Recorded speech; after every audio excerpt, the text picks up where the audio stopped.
Welcome to the Home Education with Ease podcast. I'm your host, Christine Furman, a homeschool mom, entrepreneur, and educator with over 20 years of experience in the areas of elementary and special education. It's my mission to help you create lifelong learners and embrace a holistic approach to education at home. I'll be sharing practical strategies, inspiration, and resources to support your family. Whether you're a stay-at-home mom, a business owner, or balancing work and homeschool, you're in the right place to connect with a community that values education just as much as you do. Join us each week as we ditch the stress, embrace the joy of learning, and set your family up for a lifetime of success.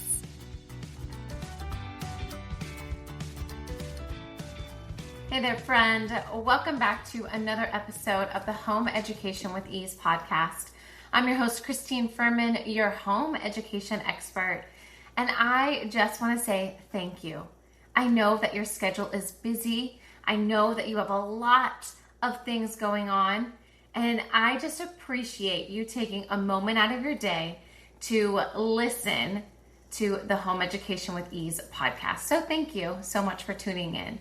Well, this month is wrapping up. We are in the last episode of April, which is crazy to me. So I don't know where you are in your season with your kiddos or the end of the year activities and events. I know we have recitals coming up, performances. The kids are doing their Lion King performance next weekend, and I cannot be more excited to watch them do the Lion King musical, perform the Lion King musical on stage. So we are very excited. That was a new endeavor for both of them, and they thrived. And so as we are kind of in this season of a lot is going on, we also know that in a couple weeks, everything's going to shift again, right? And what do we do whenever we get to that shift? We've been talking about resetting. I've done a lot of resetting, resting, relaxing, like just getting my body to this state of, okay, just breathe. Like really leaning into this nervous system work. And you may have heard it, and you may have done some things to help reset your nervous system or to support your nervous system. So we're going to talk a little bit about that.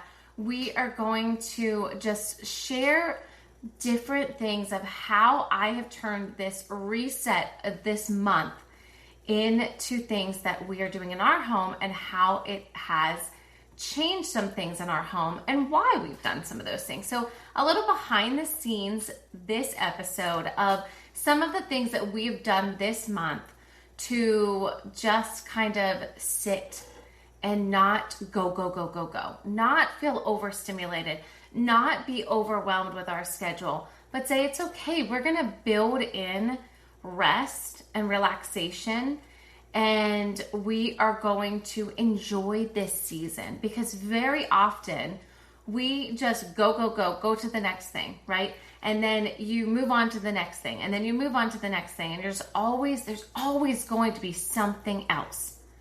But what can we remove? What can we take a break from in this season? And what can we say, you know what, that sounds like a great opportunity, but maybe it's not meant for me or my family in this season. I know that I have had opportunities like that. I was asked to be a co-author in a book. I was asked to do a speaking engagement. Both of these were going to be in Pittsburgh. And over the summer, which I'm going to be there, actually they would be in the fall. I'm going to be in Pittsburgh for a lot of July, and then we have to fly back up or go back up. We won't fly, we'll drive. We'll go back up for a wedding in September, the first weekend of September. But then these other opportunities came, and it was the next weekend and then the last weekend of September. So I was like, well, I can't be in Pittsburgh the whole month of September. I have to make a decision. And it was hard. It was hard to make that decision, but I prayed over it. I talked to Dan about it, and I really had to look at what are my goals and my intentions for this season of my life. And are those two opportunities, even though they are great opportunities and I would have loved to do them, are they aligned with my goals? They weren't. It would have been a stretch.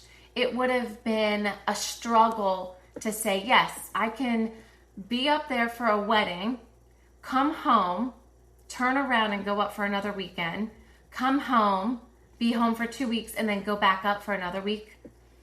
That would have been a lot. And that would have been very overwhelming and very overstimulating, especially as we start a new school year, as I support families on their journey of education in the new school year, as well as my kids starting a new season of theater. So I politely declined, and everyone was so gracious about it. And I just knew in my heart that it just wasn't the right season. So I just share that story as a little bit of encouragement to say sometimes an opportunity looks like a great opportunity, and it looks like one that you shouldn't miss. I know that I've taken opportunities like that before in the past, and it has distracted me from my actual goals. Even though they were great opportunities and I made connections, it may have distracted me on the path I was on to meet other goals that I had. So maybe this is a little piece of encouragement for you or reminder, and just to know that happens. Look at that situation, pray about it, talk to your spouse about it, talk to your friends about it, and say, is this what I need to do? Of course it's exciting, but is this what I need to be doing? And that goes for our kids too. Sometimes we can get so wrapped up in all of the things, and we want to do all of the things, the activities, the events, the go. Guys, before 2020, I was that mom. I was taking my kids. Now, they were much younger, and I, 3, 5, even before that, right? And I wanted to do all the things. I wanted them to experience everything I could have for them, right? All the story times, the princess parties, the soccer shots, and hockey camp Alex did one time. I mean, he was 4. He was, they were young, which it was totally worth it. They enjoyed it all, but I was a stressed out mama for sure. I was starting a business. I was home with them. I was running all the time, trying to make sure I didn't miss a single thing because I thought it was an opportunity that they were missing. And then 2020 happened, and turns out they didn't miss a single thing. They enjoyed being home.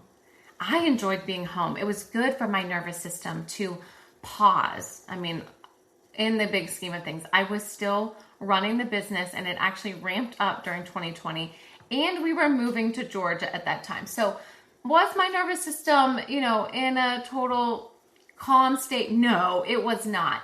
But when things shut down, I felt like I was able to breathe again. And I don't know if you are in that season or you just feel like everything is so heavy. I know what that's like. I've been there, where it's just heavy. Today, my piece of encouragement for you is, what can you let go of? Is there something that we can say, you know what? I don't need to do that. I would like to do that. Now, I know that I have looked at my schedule and said, how? How do you cut out all of these things? Of course, I have to mom. I have to cook. I have to clean. I have to do all the mom things and run the kids where they need to go. Do all of those things. Of course, I have to homeschool. I have to teach, and I create the curriculum, and I have to, do all of those pieces to give my kids the best education possible, which is why I do everything that I do. How can I drop the business or pieces of the business? I need to do all of those things to make sure that this business is running the way that it needs to do. But if you pull yourself back just a little bit and look at it from a different lens and say, what do I have to do in this moment? where can I add some gray space? Because in my calendar, I had no gray space. But over the years, I've slowly added gray space. And it may or may not have been intentional, but trust me, I know when my calendar is full and my body feels that. So today I'm going to give you some practical tips on what can we do to just kind of slow things down a little bit and help our nervous system. Because this month was a lot. I did a lot of resetting. I did a lot of change. And I'll share a few things. I've talked about them in my Instagram stories, but I'll share them with you today where it wasn't a lot of big things, right? Nothing was really wrong, but I just felt a little off. Have you ever felt that? Like just a little bit off. Well, we were prepping for masters, so that was like a lot of work from January until April. And you can do as much prep, which I definitely did not do as much prep as I needed to do prior to April. You know, I had it kind of mapped out on my calendar. Yeah, we'll do a little bit in January, a little bit in February, a little bit in March, and then April we'll just kind of finish it up. That is not what happened. Not what happened at all. We maybe did a little bit of things, but guys, I hate to admit, but I am so much better under pressure and I can get things done faster. I am really trying to work on that. So then that way I don't need the pressure to get projects done. I don't want that feeling. I want to be able to get the projects done ahead of time and be able to be done with it. So I would love to know, what are you? Are you like, I work best under pressure, or I like to have things done and then I can rest or move on to the next project? So definitely have this conversation with me. Let me know where you are at. You can join the Home Education with Ease Facebook group, or you can tag me and send me a DM on Instagram. I would just love to know. But that was a total side note. That has nothing to do with what we're talking about. But really, like, that is where I'm at. Like, I am that person that's like, oh, I have this amount of time. I need to get this done. It's not great. It's not a great quality. I'm trying to work on it. But I did feel my body feeling overwhelmed. And I didn't like that feeling. So what do I need to do to fix that, right? So we're going to talk about those things. But here are some things that I did to fix some of the things that I felt were a little bit off. So here are my personal things that we did behind the scenes. And then I'm going to share those tips with you in a bit. So I'm going to share something with you that is not medical advice. I highly recommend you talking with a medical professional before you do anything like this. But I prayed about it. I researched it and I decided to do it. I have multiple different professional health professionals in my life. And I felt confident that I could do this. And I prayed about it. And my husband and I prayed about it. So I did a 72-hour fast. And I don't say that in a boastful kind of a way. I didn't even tell anyone about it while I was doing it. I told 2 close friends, and my family here knew. My family of 4 knew, well, my husband and my 2 kids and myself, right? So they knew about it. And I had 2 friends that were praying for me as well. Because I didn't put it out there to say, look what I can do. It was for me. It was a reset for me and my body. I do all the things. And I said, something still feels off. So I researched it. I found out the right phase in my cycle to do this, because there is a specific phase. The follicular phase is the best phase to do this. But seriously, research and talk with a medical professional, because this is not medical professional advice. But why did I do it? I needed a reset. I needed to reset something in my body. And when I did that, at first it was scary. 72 hours, a 72-hour fast, like, that's crazy. I get a headache if I don't eat for 4 hours, right? Like, that was my biggest worry. was like, I don't want to have a headache. And what I read was like, drink water. Just keep drinking your water. And I have this Soleil water, which is a salt-infused water. Drink that as your electrolytes. You can drink an herbal tea. And that's what I did. I didn't overexert myself. I let my body rest and reset. I didn't have a ton. I planned it accordingly, but I didn't have a ton to do. I didn't have social interactions or engagements to do, to fulfill. I just was able to rest. And my body needed that. And it made me so aware of my body. Because it wasn't about restricting myself from food. But it was this awareness to say, you could do this. You are getting more mental clarity. You are weeding out all the distractions, food distractions, gluten, dairy, sugar. All of those things were out of my life for 3 days. And it felt amazing. And I was able to slow down and really tune into my body and lean into what I actually needed. And guys, the mental clarity that I received was amazing. And now I've slowly kind of got back onto my eating, but I've been more intentional about it. If you listened to the episode last week, episode 121 with Aubrey Warwick, we talked a lot about anchoring habits to new habits to things that you already do, right? So brushing your teeth, you do that every morning. Add 10 squats to that, right? My example that I've shared with a friend was after lunch, after all of your meals really, go take a 5 to 10 minute walk. Something to slow your body down, to just give your body that reset. I wish I had a different word for reset. I feel like I've been saying that this whole month, but it's really been what it is, right? Let your body just rest. Actually, your body is moving after you eat, and it's helping your digestion, but it's not just going on to the next thing, right? So that was my anchor, like saying, okay, we eat every day, right? Except for when I did my fast, but we eat every day, 3 times a day. Go for a walk, even if it's 5 to 10 minutes. Walk around your house. Walk up and down your street. Walk in your backyard. Walk on your back deck. Like I did that one day. I was like, you know what? I really don't feel like going for a full walk.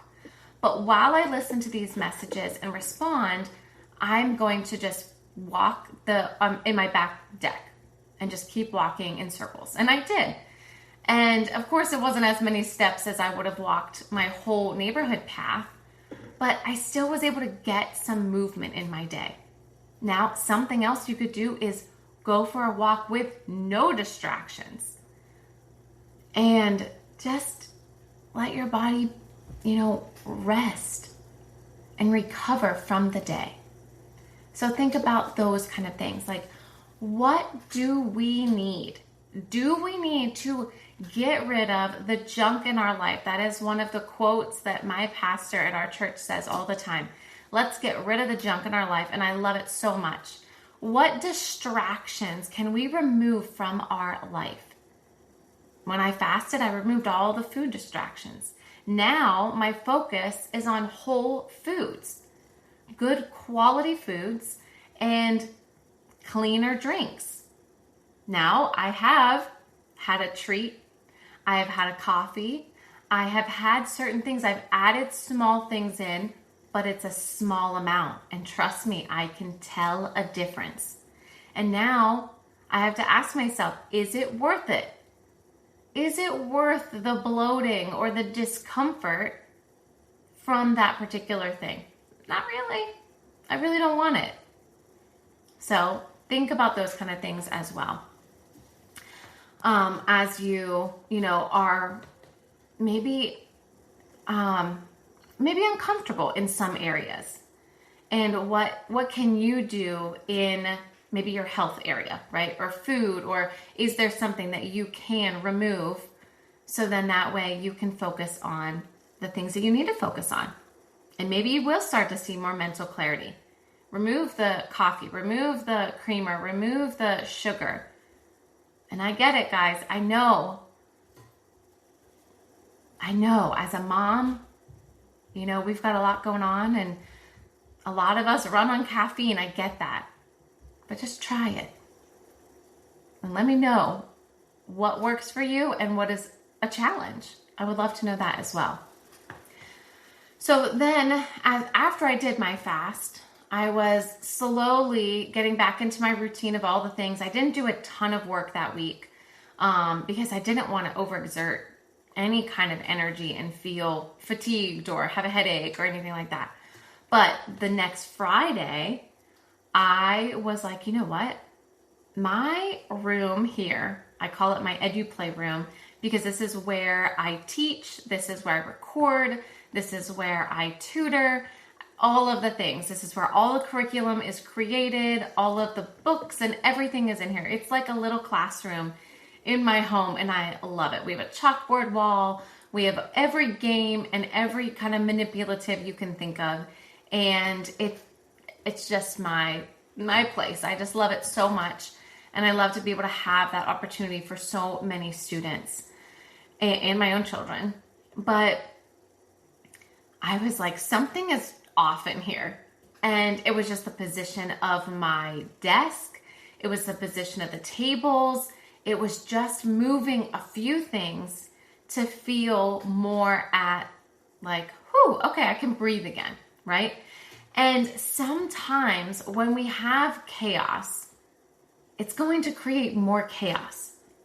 But when we feel at peace with something, it's going to create more peace within us and with those around us. I shared that before Masters, I felt like everything around the house was just out of place. And then it was other things that were being left out of place, socks and shoes and different things. And I was like, what is happening?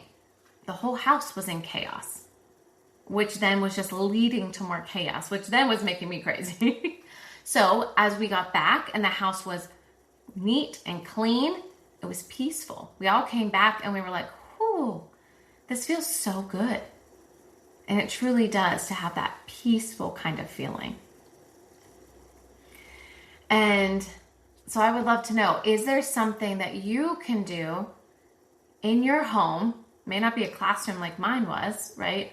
But maybe there's something that you can change that feels a little bit off. Is it cleaning out a shoe closet or a game closet or reorganizing the cabinets in the kitchen?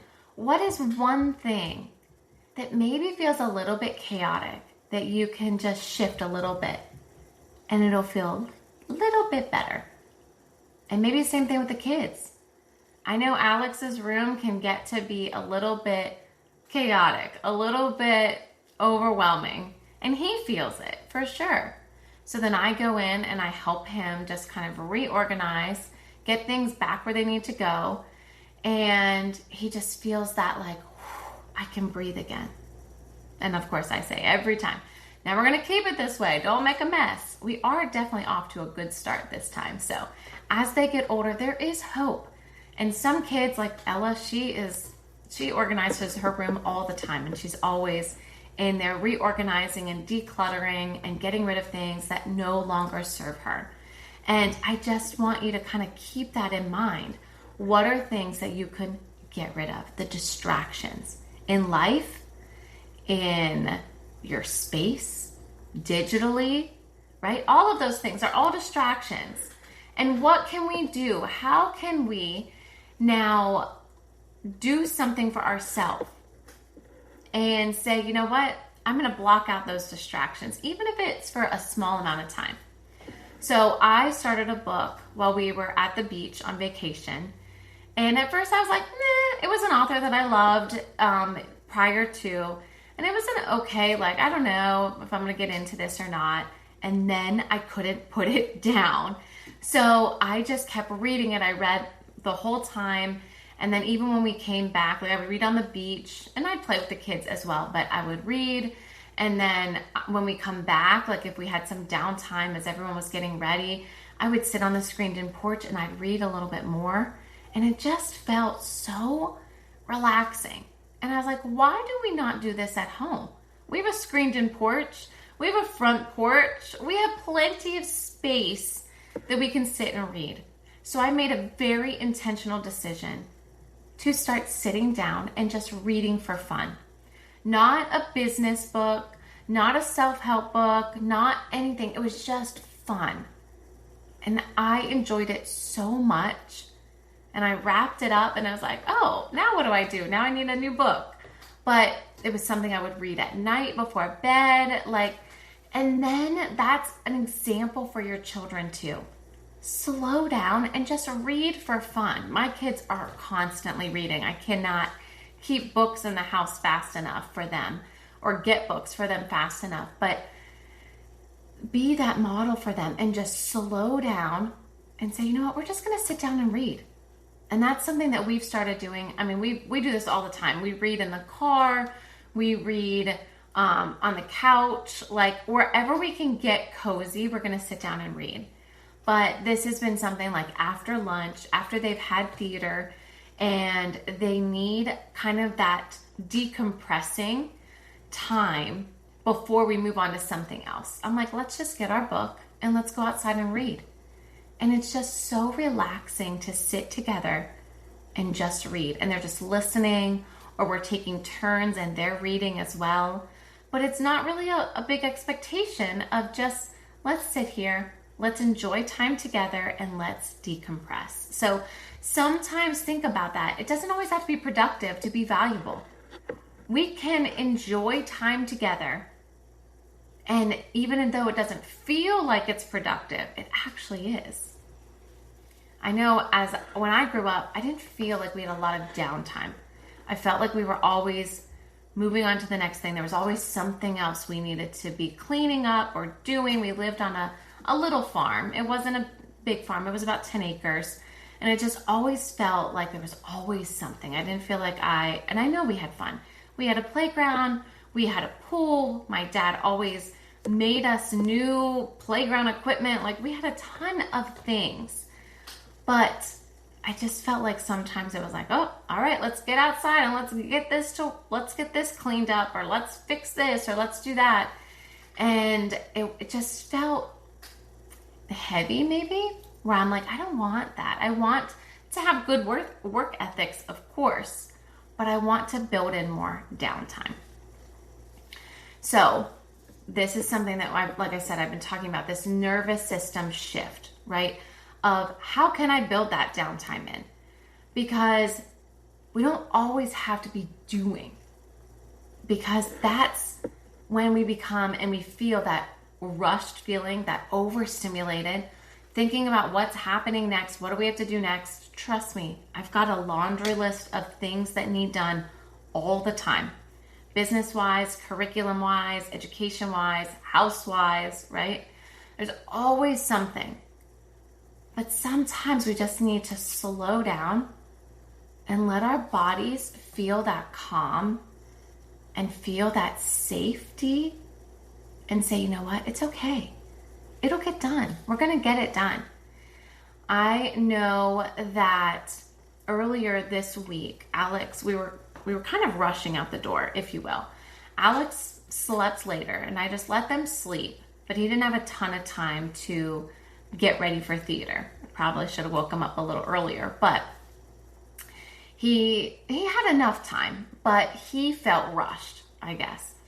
And he was like, oh my goodness, we gotta go. Grab this, grab that. You know, he's grabbing his things. He drops his water bottle. He hits his leg as he walks out the door. Like all of these like rush kind of things. And I was like, slow down. We just have to slow down.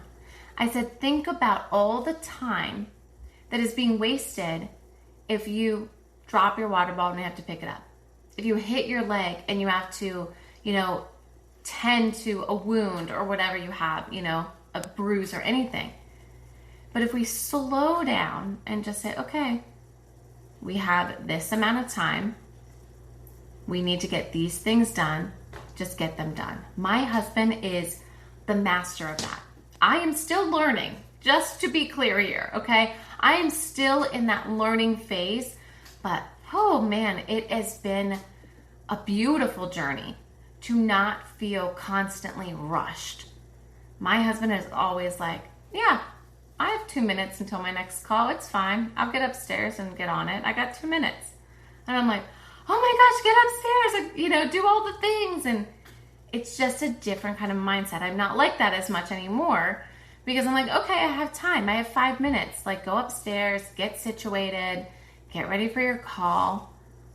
But it is a work in progress. You have to practice these things. So here are some practical things that you can do that will help kind of just make it a little bit more calm. And I would love to know if you try any of these, if you do them regularly, or if you try them, okay? So one of the things is pausing before reacting. So that 5 to second pause. When something feels chaotic or overwhelming, we're going to pause before we just react. Now, I know this is something that I've definitely learned from my husband because in my family, when I was growing up, and still currently, everything is reactive. And let me tell you, it was like if something broke, it was, why did you do that? How did you do that? I'm like, I wasn't even near it, right? So it was this reactive kind of behavior. And when my husband and I got together, there was a situation that the garage door broke, like the spring in the garage door broke and it slammed down to the ground. Luckily, no one was near it. And I called him and I was like, honey, I don't know what happened. Like, I didn't do anything different. And he's like, it's not your fault. Like, things like this happen. Take a breath. It's okay. We're going to get it fixed. Guys, I can't tell you how much that saved me in that moment to say, oh, just take a breath. It's okay. Things happen. And this goes for our kids too. Take a breath. Tell them, you know what? I need a moment right now. Just give me a moment and then we'll talk about this. Same thing with your kids. Give them say, you know what? Just take a moment. And when they see our calm, it doesn't always happen. But most likely, as they continue to see our calm, they will hopefully be in that space as well. They will calm down too. Now, there's a lot of nervous system work that probably needs to happen and take place, but hopefully that will happen. So before jumping to something, maybe just take 5 to 10 seconds, take a breath and say, okay, now with a clear mind, let me evaluate this situation and let me see how I'm going to respond to it.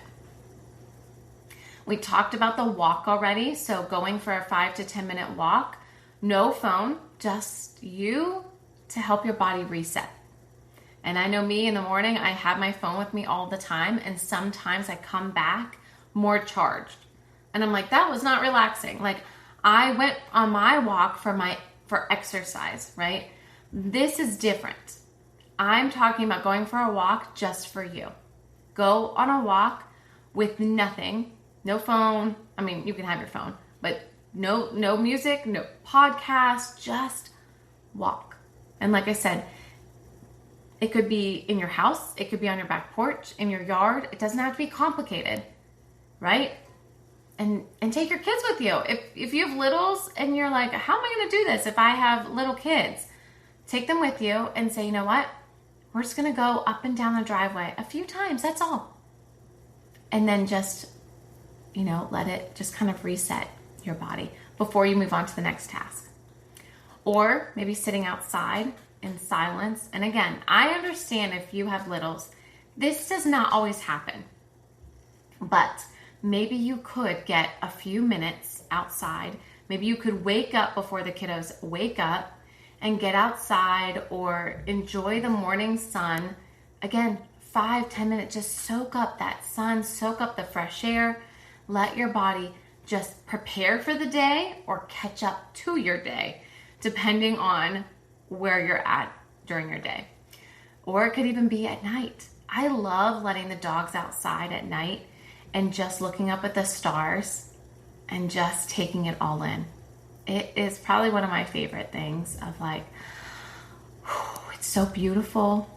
It's so peaceful and relaxing. So I hope that would be helpful for you as well. Again, just sitting down and just breathing. So wherever you're at, doesn't matter. You can go sit on your bed. You can sit in the bathroom and shut the door. You can sit, while you're in the shower. You can sit, on the couch, wherever, in the car. Just slow your breath and let your body know that you are safe. So if you are feeling that chaotic, overwhelming feeling, just sit and say, I need 5 minutes. Just close your eyes, take some deep breaths. If you can lay down flat completely, take 10 deep breaths. That's one of the things that my Moms into Fitness always says at the very end. Take 10 ridiculously deep breaths and allow your body and your nervous system to reset for the day. So think about that. Another overwhelming, overstimulating thing is noise. So in these moments, how can we reduce noise? Quiet time, right? I know in those moments when my kids were much younger and there was just noise everywhere, I would say, you know what? Mommy is going to cook dinner and here are some puzzles and here are some books. I need you to go over there and just build a puzzle for me. Or if they were running around and it's just so loud and too much, I could feel it. And I would say, you know what? I just need everyone to sit down. We're going to have quiet time. It's not a punishment. It's a new activity. And they like that. So think of something that can be quiet for them that will also help you have some quiet time for you. And then just co-regulating with our kids, helping them to learn about their own breath. So my kids are now doing My Way therapy, so they're doing a lot of this breath work themselves. But we've done this as well of just taking deep breaths in. We do box breath, and it's just helping them to be intentional with their breath and slow it down. So I hope that some of these ideas, some of these practical tips and tools will be able to be helpful to you for this week and beyond. And I would love to know what some of those are that have been helpful for you. And remember, it's not about adding anything. It's not about buying anything new or doing anything different. It's about slowing down, simplifying it all, and becoming more intentional. That's really what it's all about. And I hope that you're able to take the information that you got from Aubrey's interview last week, this information, and just sit with it and say, you know what? I need to get rid of some distractions in my life. One, I would love to know what practical tip that you will do. Where is one area that you can slow down and you can remove distractions and take it off your schedule? Save it for a different day, a different week, or even a different season. Because sometimes we don't need to do all the things right now. We can save it for another day. I would love to know what is something that you can remove from your schedule, get rid of those distractions, slow down, take off your schedule, whatever that may be, and share what practical tool you have used, or maybe you'll try out. And if you have tried it and it's worked, or if you're like, that did not work for me, I would love to know all of those things. Head over to the Home Education with Ease Facebook group so we can chat a little bit further about this topic, because you are right where you are supposed to be. Take some deep breaths.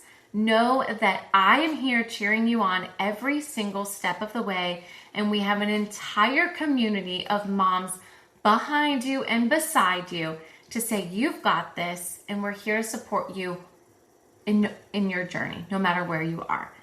I know we've got moms of all areas in all walks of life, and we are here to support you in any area that you may be in. So definitely join the Home Education with Ease Facebook group. And if you are looking for more ways to say, hey, I need to go through my calendar, I need some additional support, and say, what can I get rid of? What can I remove? Feel free to reach out. Let's talk more about that on how we can set you up for success and really enjoy some peaceful moments in your life.